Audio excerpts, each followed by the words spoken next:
Welcome to this tutorial video on how to create a sheet using a template. To create a sheet using a predefined template, click the plus icon at the bottom right corner of the screen. From the pop-up dialog box, click the Create from Template option. Now you can browse the available predefined templates provided by the Barcode to Sheet application. Once you've chosen the template that aligns with your requirement, click the Use Template button.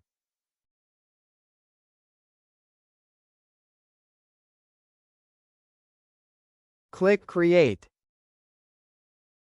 The selected template has now been successfully created as a sheet. Click on the sheet to open it. That's it. I hope you now understand how to create a sheet using a predefined template. See you in the next tutorial video.